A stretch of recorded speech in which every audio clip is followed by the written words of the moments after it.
Bon après-midi, chers téléspectateurs, et bienvenue à cette demi-heure d'informations sur la CRTV. Bon après-midi, Sally. Good afternoon, Gail Obano. Unidentified gunmen stormed a primary school in Kumba, Southwest region, killing 6 children and injuring 13 others. The government of Cameroon has condemned in strong terms the gruesome killing, describing it as a terrorist attack of unbearable cruelty. The Ordinary General Assembly of the Cameroon National Society of Musical Arts, SONACAM, adopts a regulatory text that will enable SONACAM function better. And our feature page today takes us to Gaura in the north region of Cameroon to discover the making of gourds, commonly known as calabash. A development of these stories and more in the next 30 minutes.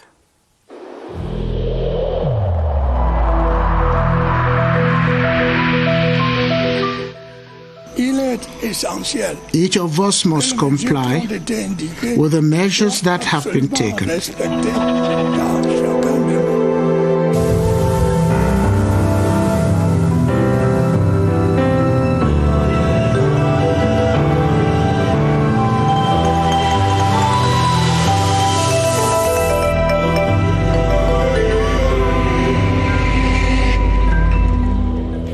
Et en ouverture de ce journal, la ville de Kumba s'est péniblement réveillée ce dimanche après l'attaque terroriste d'un établissement scolaire de Kumba 2e. Un commando armé a ouvert le feu sur les élèves et pris la fuite.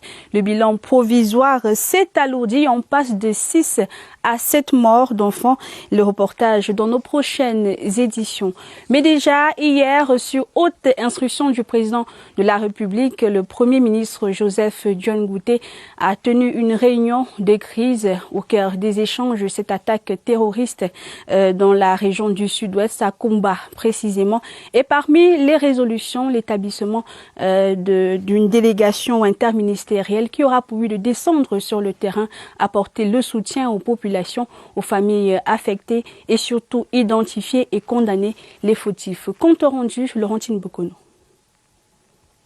Une mission interministérielle se rend sans délai à Kumba dans la région du sud-ouest pour évaluer la situation sur le terrain, apporter le réconfort du chef de l'État et du gouvernement aux populations affectées et réaffirmer la détermination de la République à garantir la sécurité des personnes et des biens pour sauver l'école et garantir une année scolaire sereine.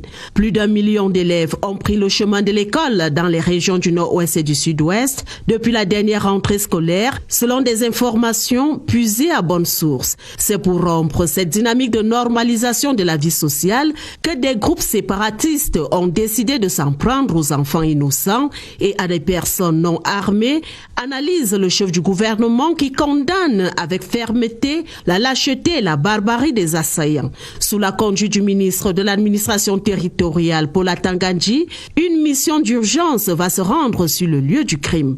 Objectif: témoigner aux populations endeuillées la compassion du chef de l'État et la compassion du gouvernement, réconforter les victimes et leur apporter l'appui nécessaire, rassurer les populations en général et les parents d'élèves en particulier de la détermination du gouvernement à œuvrer sans relâche ni faiblesse au bon déroulement de l'année scolaire en cours.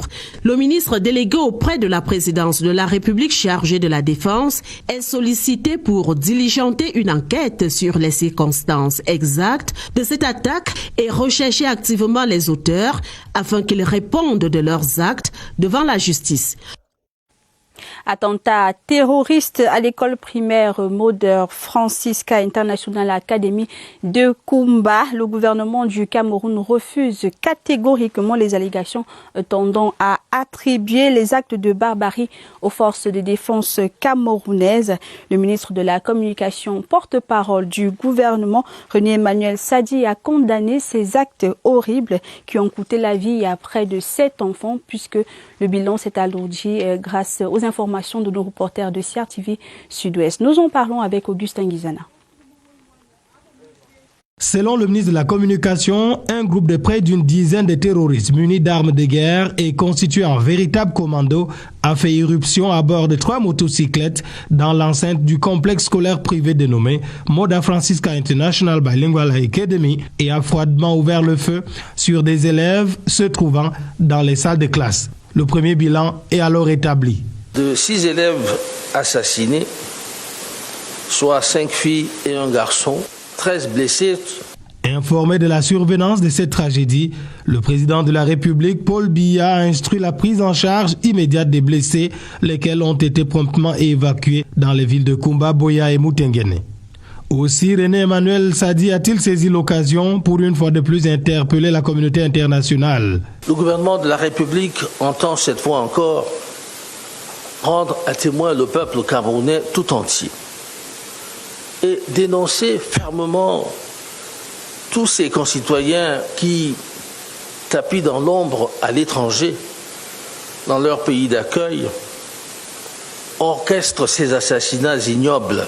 Le gouvernement entend pour sa part réaffirmer sa détermination à prendre toutes les mesures nécessaires pour faire face à toutes les manœuvres d'intimidation, créer et préserver les conditions permettant la poursuite de la rentrée des classes et la sécurité de la communauté éducative dans les 2 régions concernées.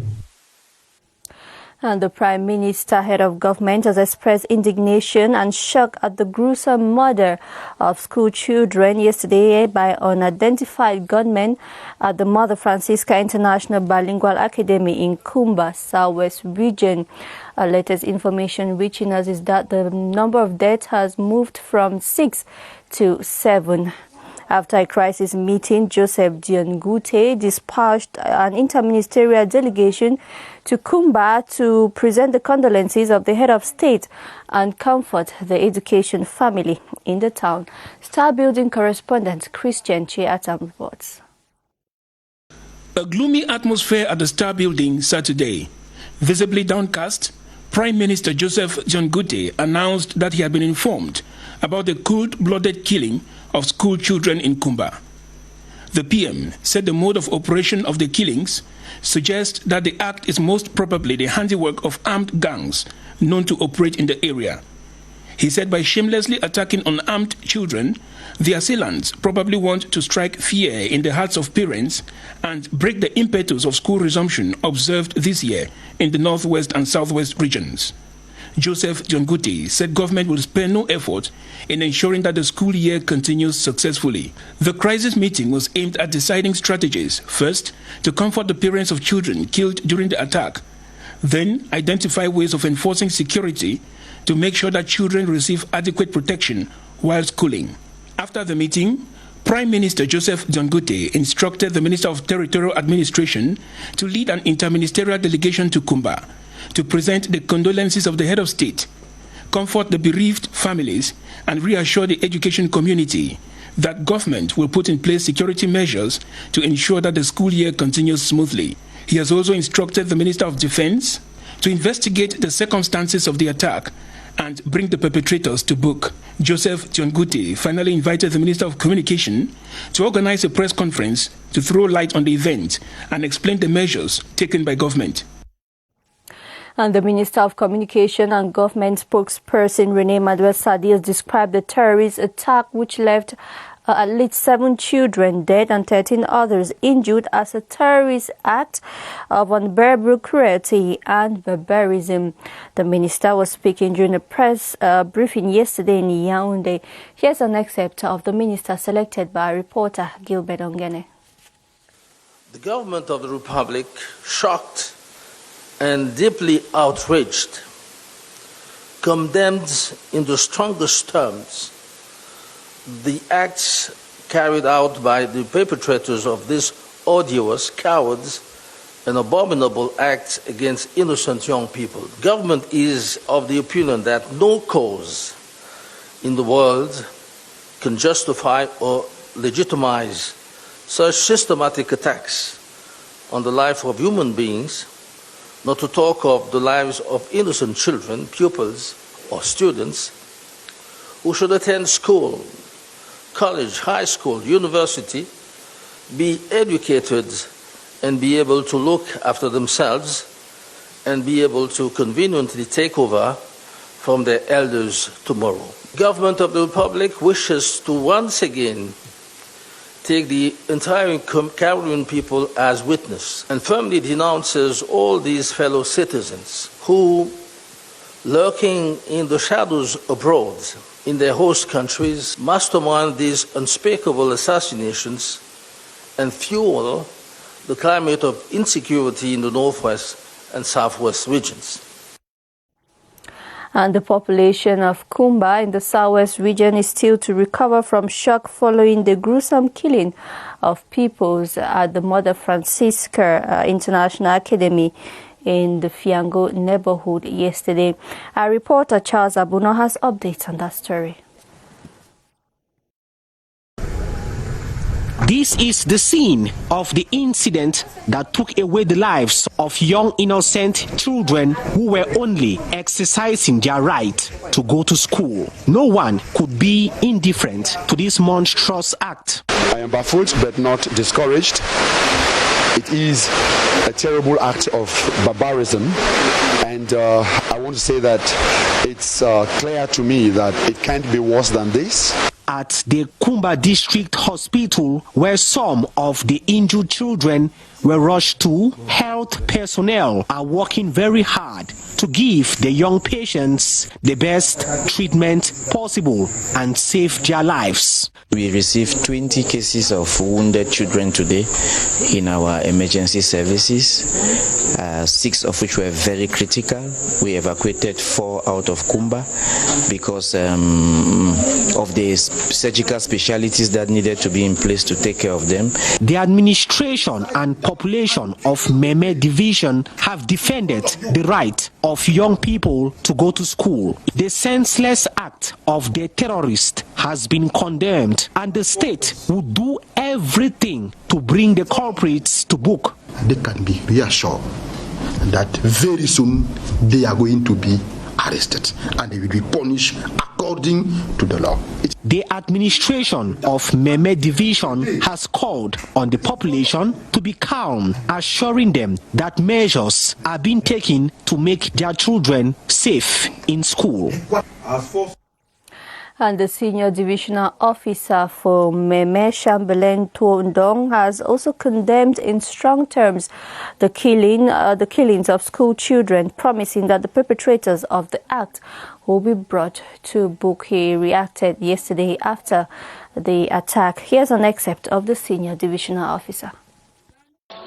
Yes, we have been seriously affected this morning, where some Amba fighters went in Fiango, in a private school, and attacked innocent student. 4 have been killed while waiting for the next step, but others seriously wounded. Let me seize this opportunity not only to condemn what has happened, but to tell them that we are going to do our best to shut them down and let them run. We are behind them. During the day, Bamba boys are attacking innocent children. The surrounding population are there witnessing without doing anything. That's why I've instructed them that all of them also should be arrested. All the surrounding population who did not support the affected children. All the schools operating in Kumba should declare the activities, because if the forces of law and order are not aware that some schools are operating within Meme, it will be difficult for them to secure all those schools. It's what I gave like instruction, but it look like some schools continue to hide themselves, and even all those ones are going to be shut down. Le collège Christian Comprehensive Secondary School of Nkolbong et Toudji célèbre l'excellent résultat de ses élèves reçus aux examens officiels du DCI de l'année académique précédente. À cet effet, un culte d'action de grâce est dit par le révérend Agnam Bomb et Emmanuel Agna en ce moment même dans leurs installations. Parents et encadreurs sont venus nombreux encourager les élèves à persévérer dans la même lancé cette année scolaire. Les détails de cette actualité vous seront donnés dans nos prochaines éditions de journaux. Et nous restons en religion, des louanges à Dieu pour tous les bienfaits, une action de grâce pour la nomination par le chef de l'État au poste d'ambassadeur extraordinaire et plénipotentiaire du Cameroun en République française. Voilà qui justifie la célébration d'une messe samedi à la paroisse Saint-Joseph de Montfomo, c'est par Mbankomo pour son excellence André Magnossé et Koumou. Le reportage de Séverin Alégambili. Entre le spirituel et le temporel, la frontière n'est jamais nette. La communion fraternelle voulue et bien organisée ce 24 octobre en la paroisse Saint-Joseph de Montfomo a eu, à tout le moins, le mérite d'avoir mis côte à côte les deux pouvoirs autour d'un idéal. L'expression de la gratitude envers Dieu pour l'abondance de ses grâces, la gratitude envers le chef de l'État qui, en date du 30 juin, a nommé André Magnossé Koumou ambassadeur extraordinaire et plénipotentiaire du Cameroun auprès de la République française. Devant le parterre de personnalités invitées à la cérémonie, l'Église a procédé à l'envoi en mission en remettant aux diplomates des armes dans la tradition bantoue. Le palmier, la croix missionnaire, le chapelet, le scapulaire, la lumière de la bougie, qui sont autant de symboles de l'engagement républicain pour la promotion de la cohésion sociale et le vivre ensemble. La communauté religieuse et politique ici est bien consciente de l'immensité de la tâche qui incombe au chef des missions diplomatiques du Cameroun à l'étranger. Elle garde à l'esprit l'exigence de loyauté et de fidélité vis-à-vis du président de la République. Tout ce que j'ai fait, c'est grâce à Dieu. Donc je remercie le Tout-Puissant de m'avoir mis sur cette trajectoire grâce à l'action du président de la République. Ma famille est derrière moi, le président est derrière moi, il me soutient. Je pense que oui, je repars vraiment gonflé à bloc pour mener à bien ma tâche. Par des louanges et prières, la communauté paroissiale de Montfomo a mendié la sagesse patriotique du Seigneur pour l'émission de l'ambassadeur André Magnossé Koumou. Une mission à la fois difficile et exaltante du fait du contexte sociopolitique.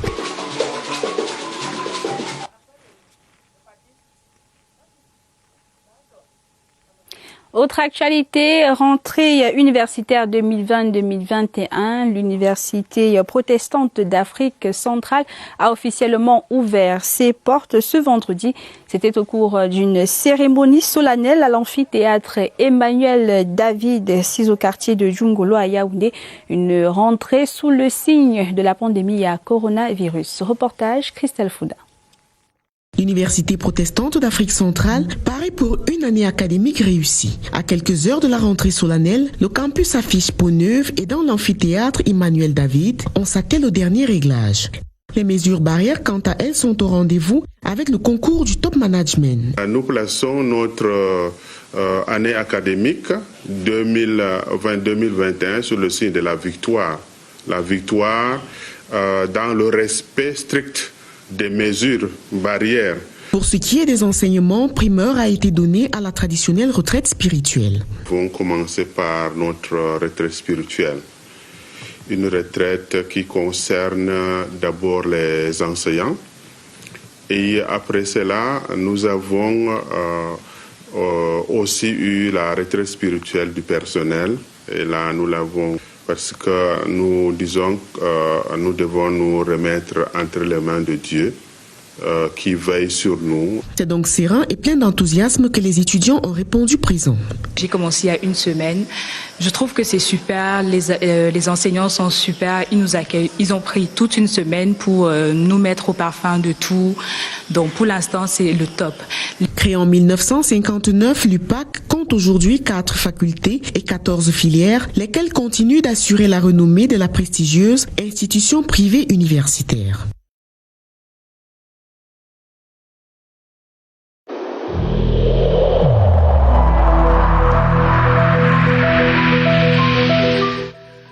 Le port du masque dans l'espace public restera obligatoire jusqu'à nouvel ordre.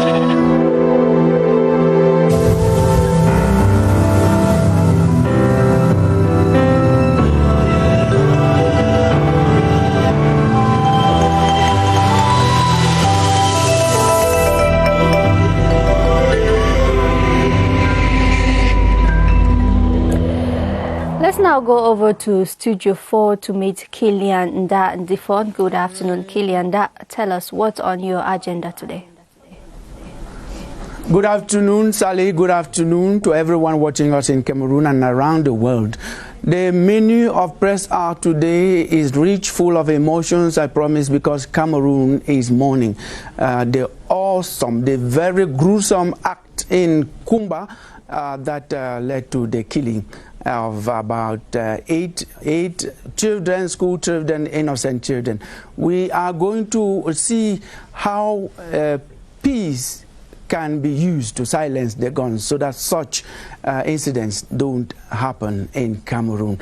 That would be our first subject. The second subject is as interesting and as topical as anything you can think about. It's about regional and local authorities gradually coming up to be put in place. The roles of the regional and local authorities conflicting at any point. We are going to have all of that on Press Hour today, and we have already a full house here just set. When the program starts, we have Mola Ijani Leonard Kulu, political scientist, University of Yaoundé, Toussoa. We have Mr. Eugene Galem. He is already in here. He will be getting onto the set. He is of the Civil Society and Gun Control. We have Ajumani Francis, journalist, Cameroon Insider, Emmanuel Fonban, journalist, The Horizon, and we have our own Manyanye Ekome, Director of Communication and Public Relations, Ministry of Decentralization and Local Development. You can just imagine is going to explosive. But the appointment is at 12:30. Stay put. Thank you very much, Kilian. And still talking about the gruesome killing yesterday in Kumba, the Embassy of the United States, together with the United Nations, have condemned the killing of school children in Kumba yesterday. In a statement, the United Nations described the killing as the worst atrocity since the resumption of the school year on October 5, 2020. Adding that violence against schools and innocent school children is not acceptable under any circumstances and can constitute a crime against humanity if proven in a court of law. We go over to the south region of Cameroon, where custom officials of the South One sector have seized 626 kilograms of elephant ivory, its largest seizure to date. The tusk, estimated to come from 59 elephants, were smuggled in from neighboring Gabon and impounded in Ambam in the Thames Valley Division during a special operation to tackle illicit and contraband goods entering and exiting Cameroon. Details with Clarence Aze. These are the 118 elephant tusks, the outcome of poaching. They were seized during an operation carried out by the South One Customs sector Wednesday, October 21st, in the locality of Ambam, on board a vehicle from Gabon heading to Cameroon's economic capital, Douala. Following our findings, I decided to put in place a team to track down the ivory traffickers. We are out for serious business. The traffickers should know. On ne va pas se laisser faire. The vehicle transporting the 626 kilograms of tusk, estimated to come from 59 elephants, was forcefully declared to contain cartons of sardine. It took the tact and prowess of Captain Jean-Rodrigue Nzoleng Epang, who led the operation, and his men to unmask the driver's trick. The gentleman came in with his trickish method, empty car, but with a magazine constructed inside. And we used our intelligence to be able to dictate that there was something. And he declared he had only 80 cartons of sardine. Meanwhile, there was really nothing inside but the elephant tusk. The lone occupant of the vehicle transporting the tusk, 47-year-old Muhammadu Ibrahim, is currently under custody. In addition to the elephant ivory are two vehicles, a Toyota Prado and a 30-seater bus, brought in fraudulently through the use of fake documents, false number plates and influence peddling. The South One Customs sector has promised tough times for dealers of illicit trans-border trade in the Thames Valley.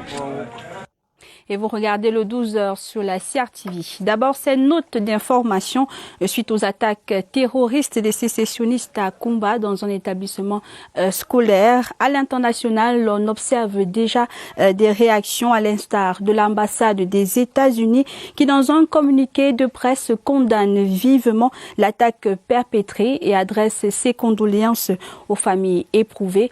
La coordination des affaires humanitaires des Nations Unies, de son côté, se dit indignée et choquée par le décès de 7 élèves à Kumba des suites d'une attaque terroriste dans un établissement scolaire. Autre actualité, le Conseil de soutien de la forêt vient de mettre sur pied une nouvelle norme nationale révisée sur la gestion forestière au Cameroun. Et cette norme prend en compte les intérêts des populations et des entreprises professionnalisées dans l'exploitation forestière. Présentation de cette nouvelle norme en reportage de Caroline Witty.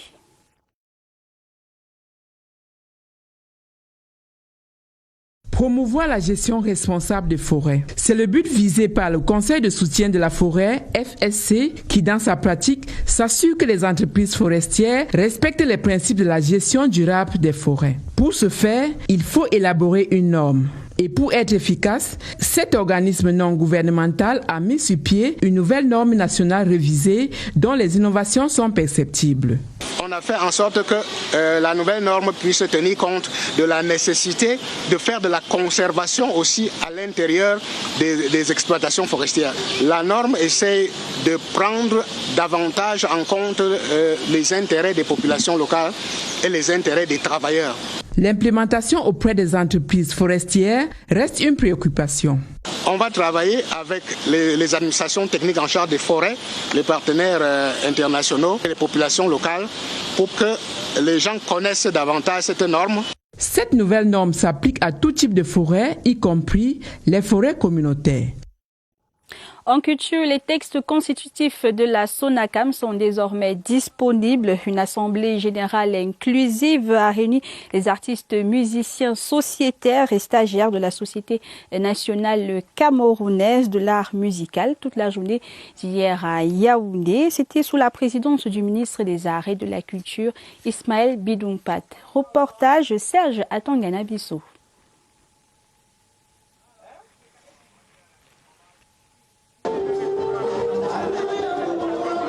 On dira une écume de vagues au-dessus d'une partition rondement menée. Un magistrat, un notaire, un huissier sur l'estrade. 1 mois et demi après la suspension des activités du conseil d'administration version Sam Fantoma, le 9 septembre dernier, 750 artistes par là, sur les 1300 attendus, ont donné de la voix pour refaire les textes de leur corporation. Statut, règlement général et code électoral. 118 articles en tout à éplucher. Les studieux sont en salle. Les mêmes toujours flânent dehors. Ils grommellent même. Nous n'avons pas été consultés, l'ordre du jour nous a été imposé. Nous avons une société qui est restée pendant 3 ans. Nous sommes titulaires de droits, ça fait 12 ans que je n'ai pas touché les droits au Cameroun. Il faut d'abord commencer par ça. On s'entendait pourtant très bien en l'intérieur, amendant par-ci, validant par-là. Quelques chahuts par-ci par-là, aussi maîtrisés. Plus de 10 heures de travail ont débouché sur cette acclamation, douce mélopée aux oreilles de la tutelle. Le signal qu'on va avancer. La prochaine étape, après l'adoption des textes, par votre instance compétente, qui est l'Assemblée générale, appelle le renouvellement des organes dirigeants. Il vous appartiendra dès lors d'imaginer un ensemble de stratégies qui permettront de rendre visibles et crédibles les actions de votre organisation sur l'ensemble du territoire national. Djene Djento a fait du djene, très vite malmené. Katino a joué les troubadours. Un samedi d'examen des textes à l'allure d'assemblée générale constitutive. Les absents auront loupé une note, la fondamentale. Rendez-vous le 21 novembre normalement pour les dépôts de bilan formels, le vote secret. Page magazine du 12h vous amène à la découverte d'un commerçant de récipients et d'autres objets en calebasse au marché Bororo de Garoua, c'est dans la région du Nord. Traditionnellement, la calebasse est utilisée pour recueillir du lait issu des vaches. Reportage Innocent Diezoumé. Espace dédié à la vente des calebasses situé au lieu dit marché Bororo à Garoua. Ce commerçant, la soixantaine bien sonnée, est à l'assaut de la clientèle. Je vends plusieurs types de calebasses ici. Il y a les petites, les moyennes et les grosses. Je vends aussi les louches, les gourdes qui servent à la conservation de l'eau.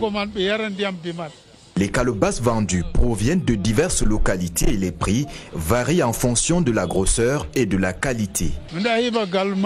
On se ravitaille à Maroua et au marché de Putois. C'est depuis 2 ans que je vends dans ce marché. Il y a les calebasses de 300, 400, 2000, voire 3000 francs. Je gagne de l'argent grâce à cette activité. Récipients et autres objets en calebasse disponibles sont d'ailleurs très sollicités. Je suis venu acheter la calebasse juste pour aller boire l'eau avec. Parce que quand je bois avec, ça m'intéresse beaucoup. On utilise les calebasses pour les ustensiles de cuisine. On peut tamiser la farine dedans. On peut laver le maïs. Sur le plan culturel, dans la région du Nord, la calebasse revêt une grande importance. Si vous allez dans un troupeau de bœufs, vous allez à la bergerie et on vous donne, on est en train de traire le lait. C'est avec la calebasse qu'on traite ce lait. On ne traite pas le lait dans un autre récipient. Si on traite ce lait, on vous donne. Vous devez vénérer cette calebasse et le lait qu'elle contient. Le marché de calebasse de Garoua continue d'attirer les populations à cause de la diversité des produits disponibles sur les étals et dont les qualités correspondent aux exigences de tous. Interesting indeed. And that does it for our Midday Bilingual Newscast. Thank you so much for your company and do have a wonderful week ahead.